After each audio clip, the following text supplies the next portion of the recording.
Recording 51. You will hear a conversation between an assistant at a community centre and a man who wants to join some evening classes. First, you have some time to look at questions 1 to 6.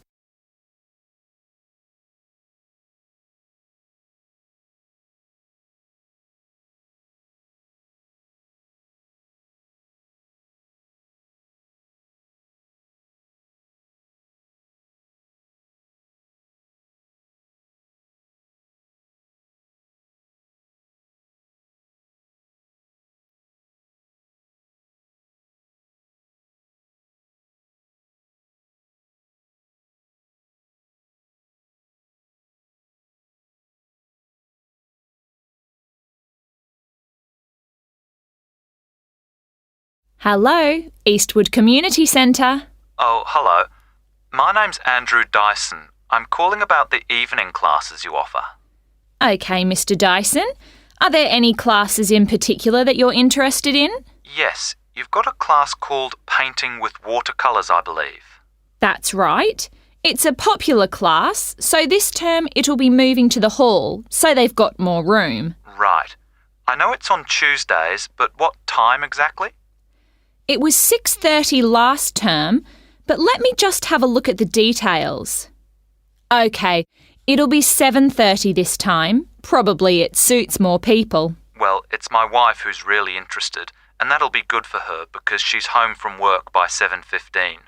That'll give her just enough time to get there. What does she need to bring? OK, well, paints are provided by the tutor, I know that. The information says she'll need just a jar for water and some pencils for drawing. There are also lots of aprons here, so she needn't worry what she's wearing. And the cost for 4 classes is $45, including paints, as I said. OK. Now, we're both quite keen on the Maori language class.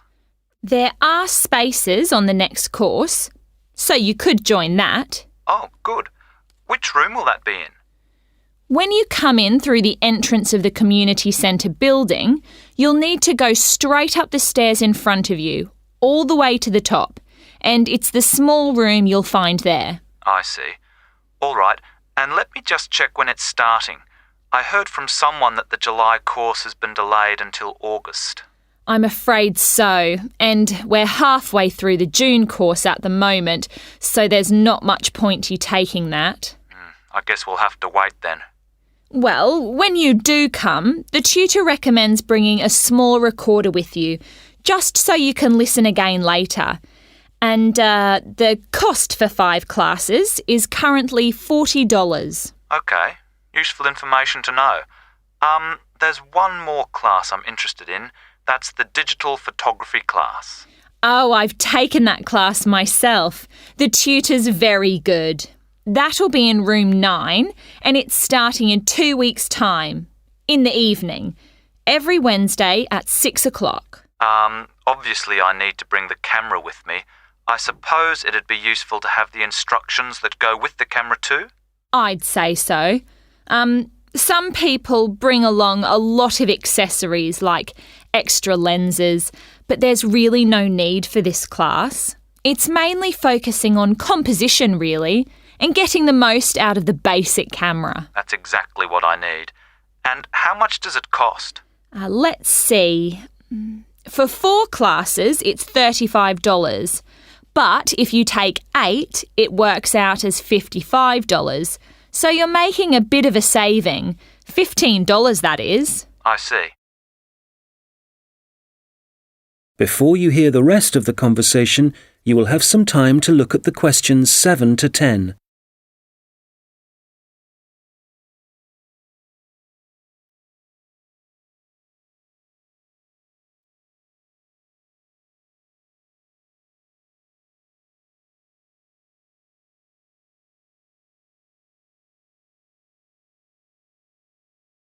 Now listen and answer questions 7 to 10. OK, now just another question for the watercolours class.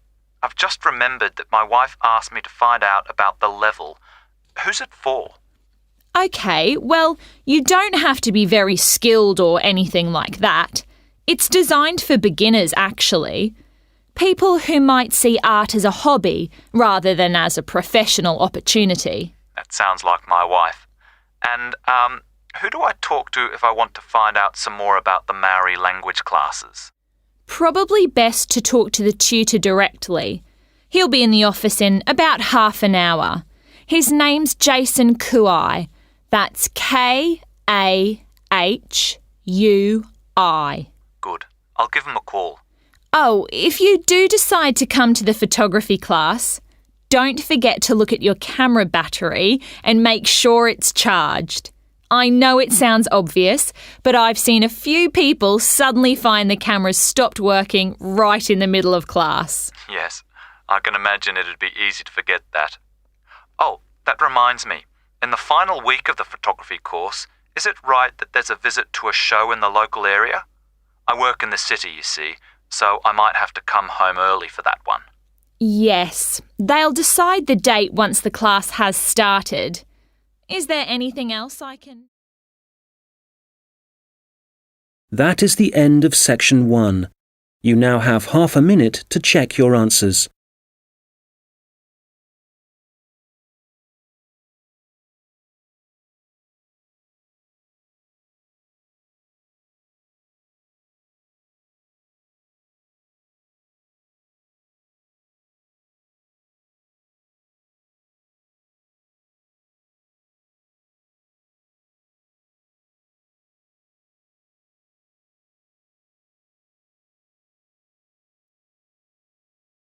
Now turn to section 2. Recording 52. You will hear a project manager talking to voluntary workers about the tasks that need to be done. First, you have some time to look at questions 11 to 14.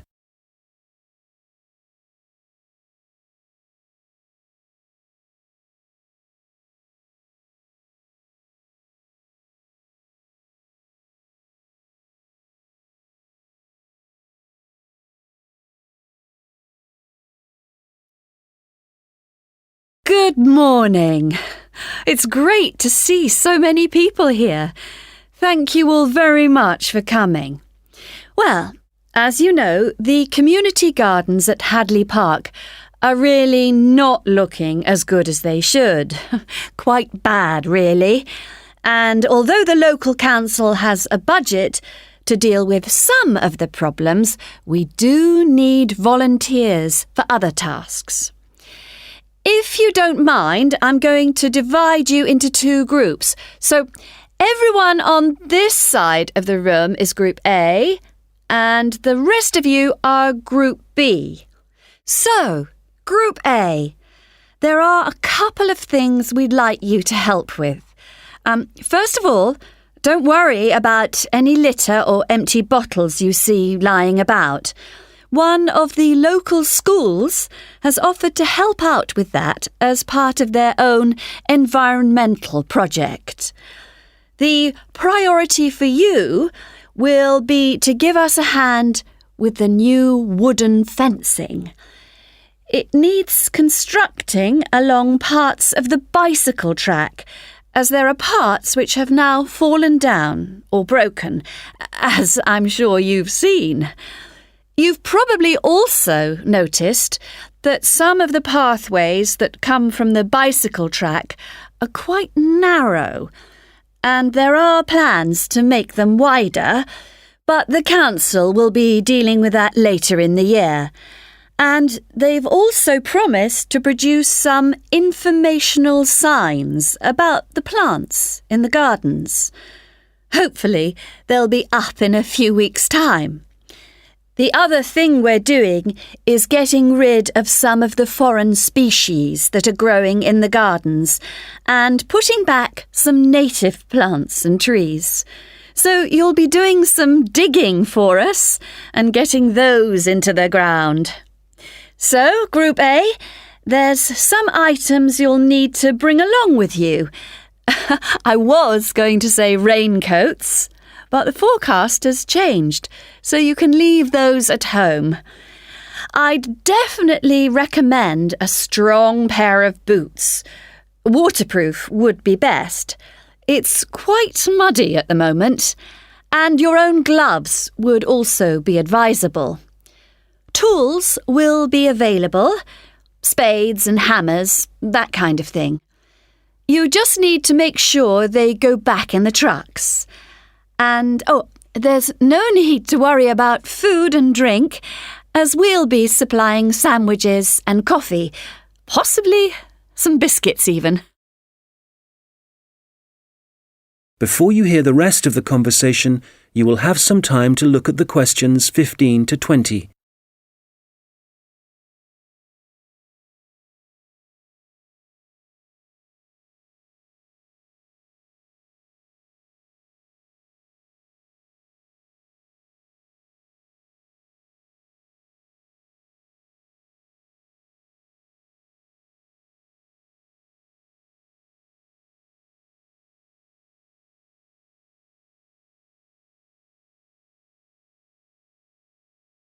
Now listen and answer questions 15 to 20. OK, Group B, your turn. Does everyone have a copy of the plan? Oh, great. OK. We'll all be meeting in the car park. That's on the bottom of the plan. See? Now, if you've been assigned to the vegetable beds, to get there, you go out of the car park and go up the footpath until you reach the circle of trees. There they are, in the middle of the plan.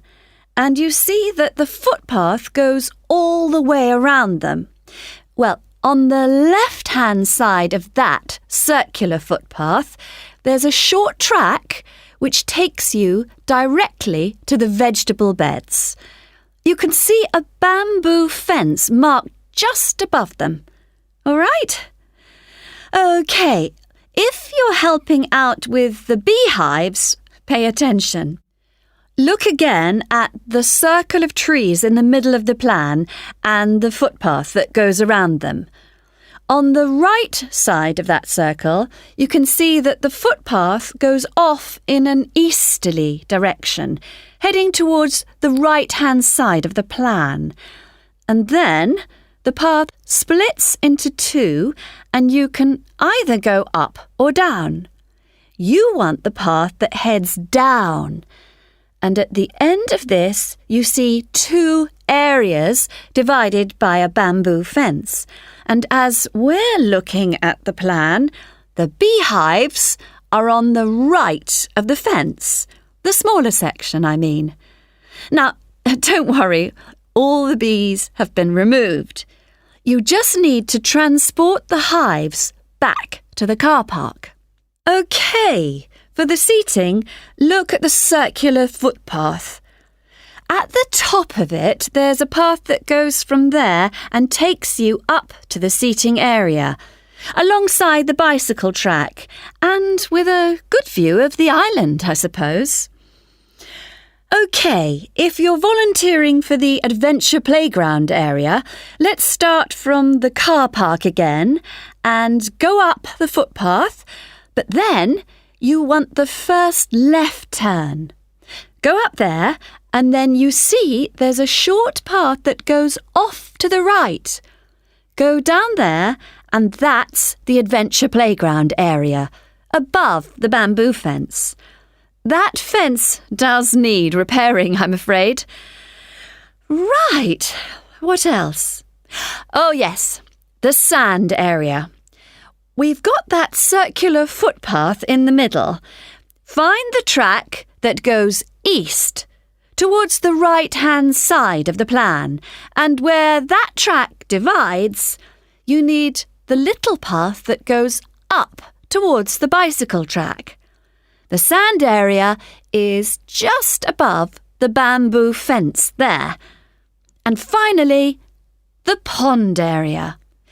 So it's on the left-hand side of your plan, towards the top, just above the fruit bushes and to the left of the little path. OK, as as I said already, hopefully we'll be... That is the end of section 2. You now have half a minute to check your answers.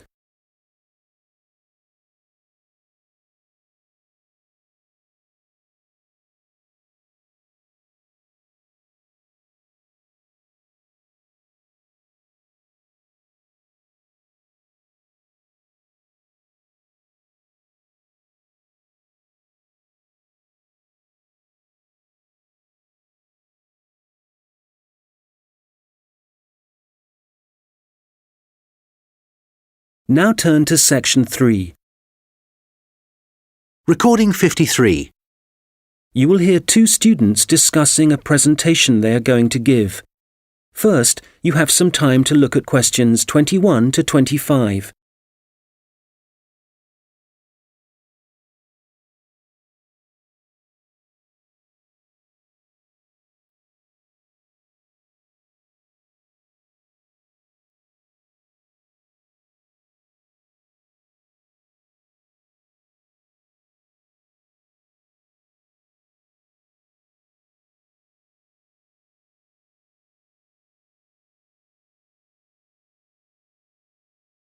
Hi, Robert.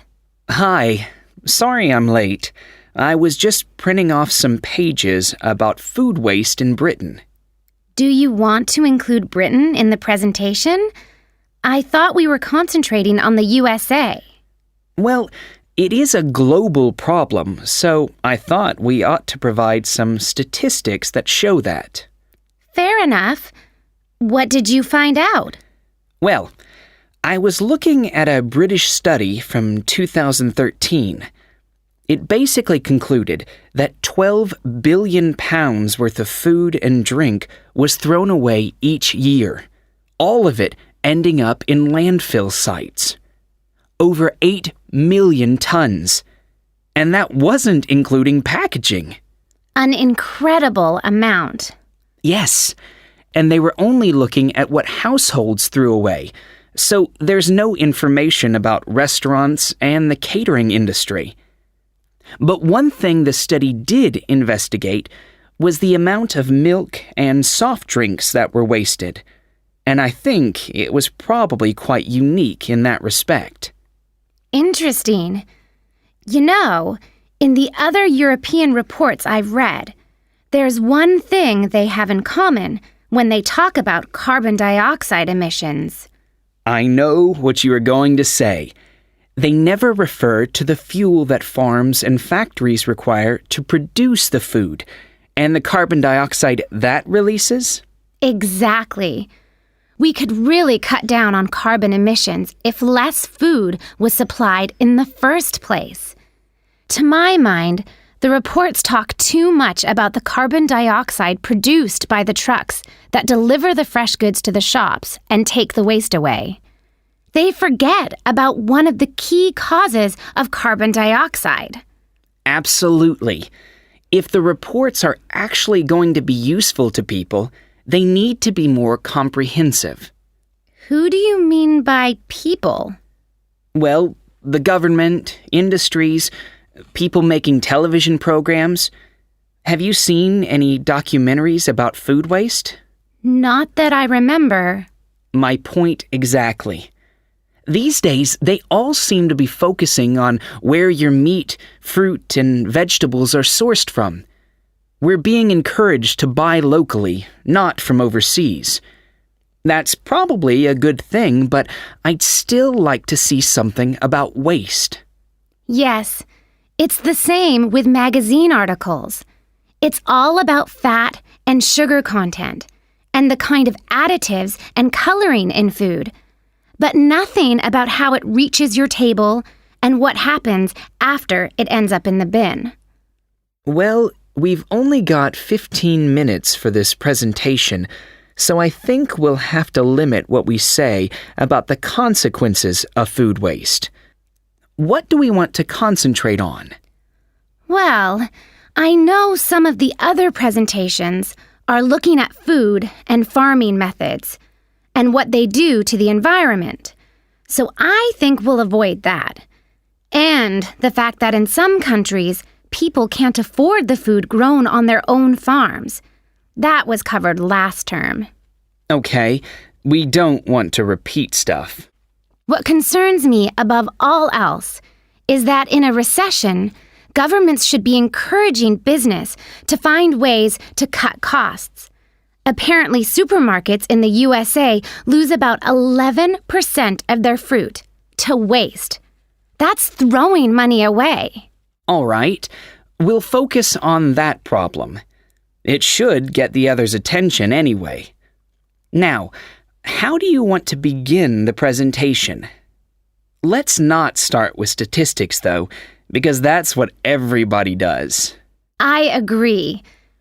How about we give the other students a set of questions to answer about what they suspect they waste every day?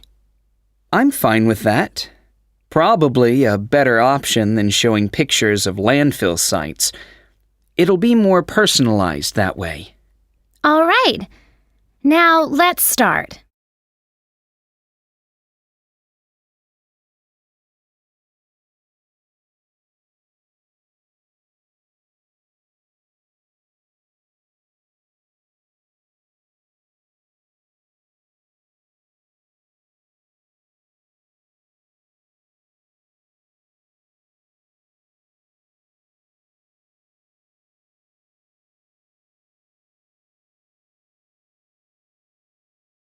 Now listen and answer questions 26 to 30. Okay, shall we now have a look at the projects that different researchers and organizations are working on? For me, the project I really liked was the one at Tufts University. You know, where they've invented tiny edible patches to stick on fresh foods that show you what level of bacteria is present, and so whether you can still eat it. It's a great idea, as it tells you if you need to hurry up and eat the food before it goes off. The other good thing about the patches is that apparently they'll be cheap to manufacture. Good. Then the other thing I thought was great was the Massachusetts Institute of Technology project. I hadn't seen that. Well, they've developed these sensors that can detect tiny amounts of ethylene. Ethylene is the natural plant hormone in fruit that makes them turn ripe, apparently. The researchers think that they can attach the sensors to cardboard boxes, and then supermarkets can scan the sensors with a portable device to see how ripe the fruit inside is. That's got to be a quicker way to check for ripeness than taking each box off the shelf and opening it. Definitely. And I thought that Lean Path was worth mentioning too.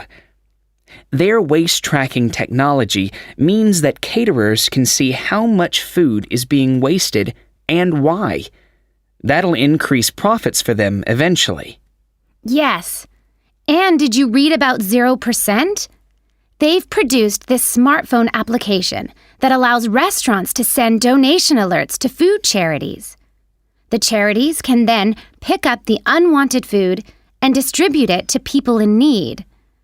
In the long run, that'll definitely benefit poorer families in the neighborhood. No kid should go to school hungry. I agree. And I read that quite a few local governments in the USA are thinking about introducing compulsory composting in their states. So you can't put any food waste into your rubbish bins, just the compost bin. Well, I guess that means a bit more work for people.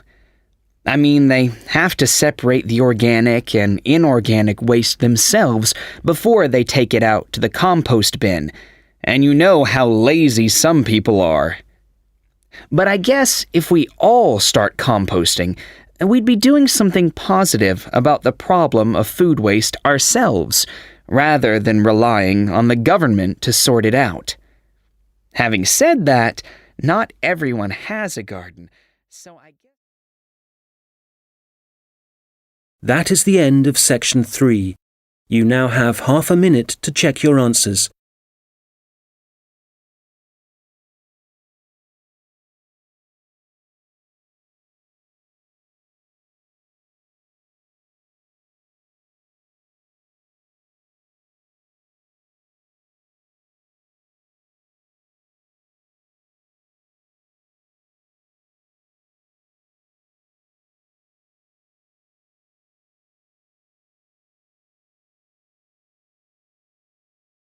Now turn to section 4. Recording 54. You will hear a lecture about Maori kite making. First, you have some time to look at questions 31 to 40.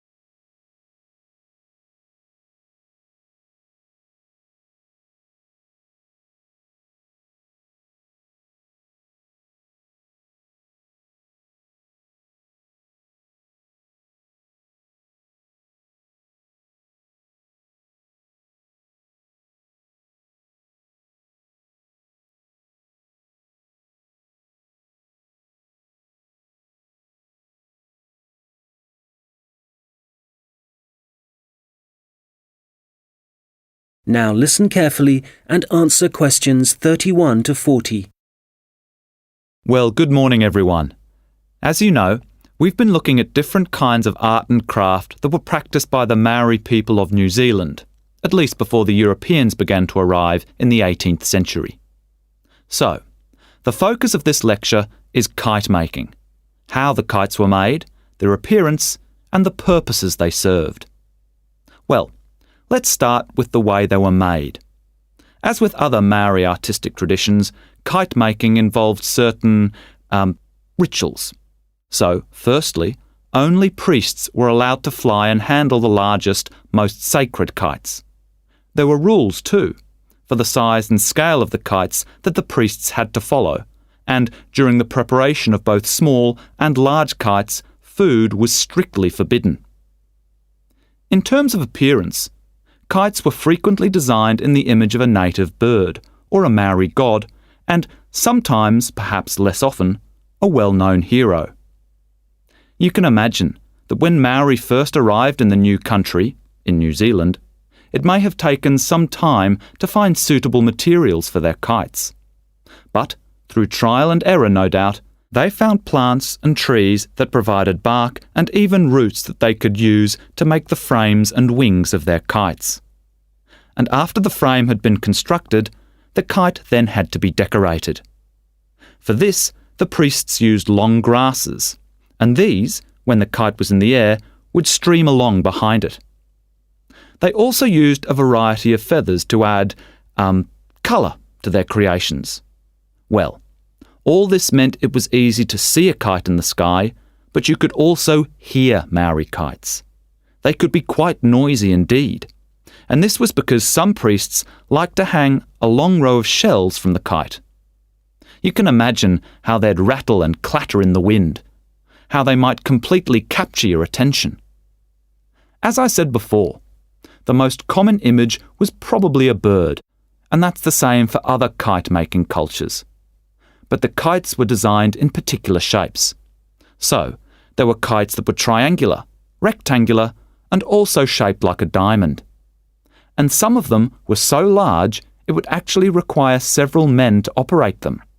Some of the kites were also covered in patterns, and to make these patterns, the Maori used different pigments of red and black, and these were either made from a charcoal base or from red-brown clay which had been combined with oil obtained from a local species of shark.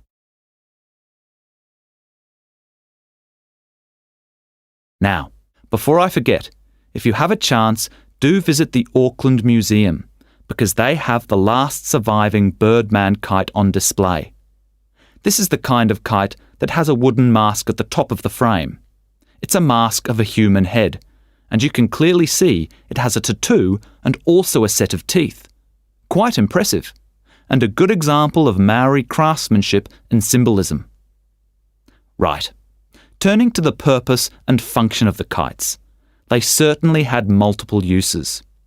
Primarily, the flying of kites was a way of communicating with the gods, and when the kites rose into the air, the Maori used them to deliver messages, perhaps requesting a good harvest, good fortune in war, a a successful hunting expedition. So these kites were incredibly valuable to a community, treasured objects that one generation would pass to the next. People would also fly kites for other reasons. For example, to attract the attention of a neighbouring village. This was done when a meeting was required between Maori elders, a convenient method indeed. And finally, when it comes to war, there are traditional stories that describe how when a Maori warrior found himself surrounded by his enemies, a kite could actually provide the possibility of escape. The kites were powerful enough to take a man up into the air, and for this reason, they could also be used to lower him into enemy fortifications so that an attack could begin from the inside. Well, I'm happy to say there seems to be a revival and growing interest in kite making, and